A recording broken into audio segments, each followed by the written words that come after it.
Cette information BFM TV à vous donner concernant le rebondissement dans l'affaire Jubilard. Une audition a lieu en ce moment et elle peut être décisive à moins de 2 mois de l'ouverture du procès pour le meurtre de Delphine Jubilard.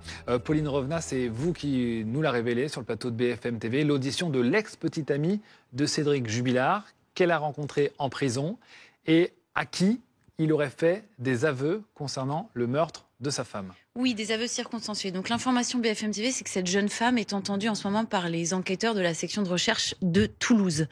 Ce qui est intéressant de noter, c'est que ils se sont rencontrés de manière virtuelle, Cédric Jubilard et cette jeune femme, et ensuite elle est allée lui rendre visite lorsqu'il était en détention provisoire lors de parloirs. Et c'est lors d'un parloir qu'elle raconte à nos confrères de la presse écrite que Cédric Jubilard lui aurait fait des aveux très détaillés, très circonstancié. Il m'a dit avoir étranglé Delphine et a imité sur moi le geste qu'il aurait fait pour la tuer.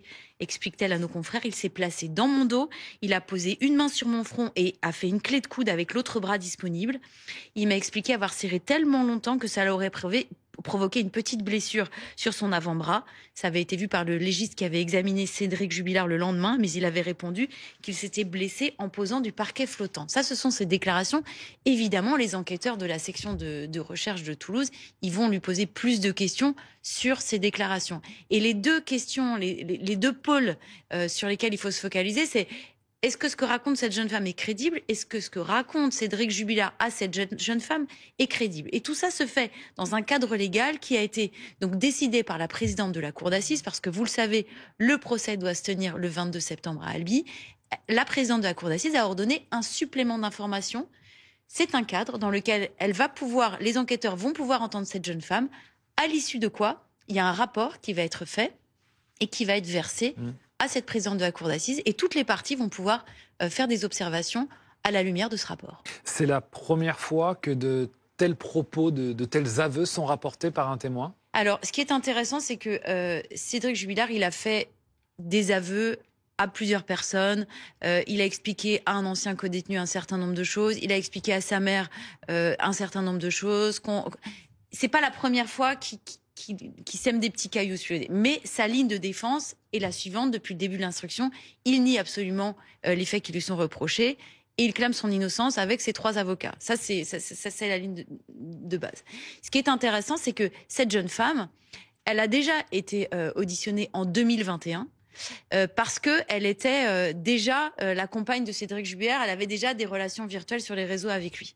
Et donc, elle avait été entendue et il lui avait dit un certain nombre de choses, mais évidemment, il n'était pas allé dans ses aveux. Donc, ce qui est nouveau, c'est ce parloir il y a quelques mois où, effectivement, il mime, raconte-t-elle, il aurait mimé une scène d'étranglement. Et puis, il y a une deuxième information. Enfin, il y a plein d'informations dans cette interview, mais il y a une deuxième information.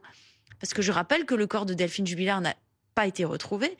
Et il explique que tant qu'on cherche au nord, il n'y a pas de chance qu'on la trouve, mais que ça va se passer au sud d'Albi, dans un rayon de 15 km ou à 15 minutes de Cagnac-les-Mines. Donc vous me direz, c'est relativement vaste comme zone de recherche. Mais ça mérite quand même de s'y intéresser. Évidemment que des fouilles ont déjà été entreprises, évidemment que des recherches intenses ont déjà été déployées pour tenter de retrouver le corps de Delphine. Mais là, ça mérite quand même qu'on pose plus de questions. Est-ce qu'il y a plus de détails? Est-ce qu'on peut affiner un petit peu cette géolocalisation dans le but, effectivement, de retrouver la dépouille de cette femme disparue en décembre 2020. Bonjour Marc Rolland, merci d'être également notre invité. Vous êtes capitaine de gendarmerie et porte-parole de l'association professionnelle nationale militaire. On peut parler d'un vrai rebondissement qui peut être décisif potentiellement à moins de 2 mois de l'ouverture de ce procès? Un rebondissement, effectivement, dans un dossier judiciaire énigmatique, avec l'absence d'une scène de crime, l'absence de corps, l'absence d'aveu, l'absence même de mode opératoire. Autant de questions qu'il va falloir tenter de résoudre aujourd'hui, au moins partiellement, en tout cas de manière formelle et factuelle, avec l'audition de ce témoin de dernière minute. Est-ce qu'il pourrait y avoir une confrontation entre Cédric Jubilard, qui nie toute implication dans la disparition et dans le meurtre, a fortiori, de sa femme, et son ex-petite amie, qui assure avoir recueilli ses aveux? Alors, pour l'heure, les gendarmes de la section de recherche, les camarades, ont d'une commission rogatoire qui leur permet d'entendre cette personne parce qu'elle est étrangère au dossier en l'état factuel des choses. Pour autant, lors d'une confrontation, elle se fera obligatoirement dans le cabinet d'un juge d'instruction parce que l'intéressé, le principal suspect, le mis en cause, l'accusé, lui, ne peut bénéficier que d'une audition effectuée par un magistrat. Alors évidemment, cette femme qui est entendue, ex-petite amie de Cédric Jubilard, ça ne reste qu'un témoignage. C'est pour ça, bien sûr, que les enquêteurs veulent la travailler, l'entendre. Mais qu'est-ce qu'ils vont chercher à savoir, à déterminer précisément?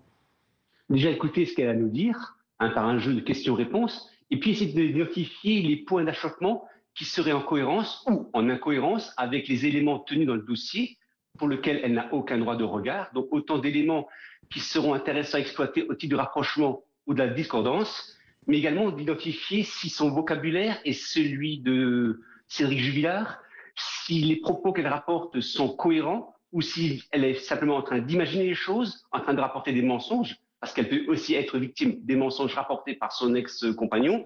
Autant d'éléments qui seront à affiner à une audition qui sera exploitée par des enquêteurs affûtés, aguerris et expérimentés pour identifier la probabilité du mensonge, ainsi le cas inverse, celui de la vérité. Marc Rolland, vous qui avez l'habitude de ces auditions, comment est-ce que fonctionnent les enquêteurs pour bien faire comprendre aux téléspectateurs? Ils ont un tamis de questions et ils y vont marche après marche, si je puis dire. On est dans la stratégie de l'entonnoir, on va de plus en plus précisément dans les détails. Comment ça se passe? Alors l'entonnoir, c'est surtout une technique pour les mises en cause.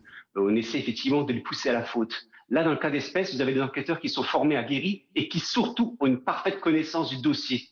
Dans le dossier, au niveau des constatations, au niveau des auditions, au niveau des expertises. Ce sont donc des gens qui sont capables d'anticiper un cheminement intellectuel qui serait artificiel ou naturel de la part de la personne entendue. Donc on va la laisser parler, on va la laisser s'exprimer, et puis on va revenir sur chaque point qu'elle a évoqué pour comprendre si ce qui est rapporté en procédure est bien ce qu'elle a été témoin au titre des potentiels aveux, si les mots employés sont les mots qui sont sortis de la bouche de Cédric Jubilard et non pas des mots qu'elle a repris à son compte ou qu'elle a interprétés, vous pensez que là, il s'agit d'un travail extrêmement compliqué pour essayer de comprendre si ce qu'elle dit au travers d'un procès-verbal d'audition est cohérent, est juste et surtout est vrai.